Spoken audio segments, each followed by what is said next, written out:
Jeshi la Polisi mkoani Morogoro linamshikilia Abdul Mohamed Mongola mwenye umri wa miaka 24, dereva bodaboda, mkazi wa Sabasaba, kwa tuhuma za kutoa taarifa za uongo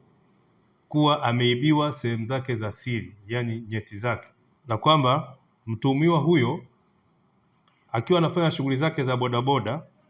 eneo la 88 hapa mjini Morogoro, aliitwa na abiria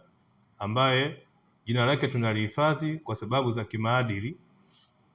na kumtaka ampeleke maeneo ya mjini kati. Mara baada ya kumpakia abiria huyo, bodaboda huyo aligundua kushikwa bega, ndipo alipoendesha pikipiki yake moja kwa moja hadi kituo cha polisi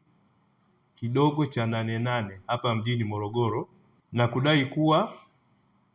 ameibiwa sehemu zake za siri na abiria huyo. Uchunguzi wa awali uliohusisha wataalamu wa afya kutoka hospitali ya rufaa ya mkoa wa Morogoro umebaini kuwa mtuhumiwa huyo anazo sehemu zake za siri, yani ziko intact, hana tatizo lolote, na alifanya hivyo kwa lengo la kuleta taharuki kwenye jamii na sababu nyingine ambazo tunaendelea na uchunguzi. Jeshi la Polisi mkoa wa Morogoro litaendelea kuchukua hatua kali za kisheria na stahiki dhidi ya wale wote ambao wataendelea kueneza uvumi huu ambao hauna ukweli wowote,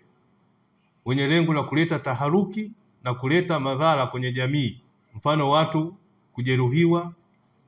na wengine kupoteza maisha. Hatutakuwa na muhali hata kidogo kwa watu wanaoendesha uvumi wa namna hii.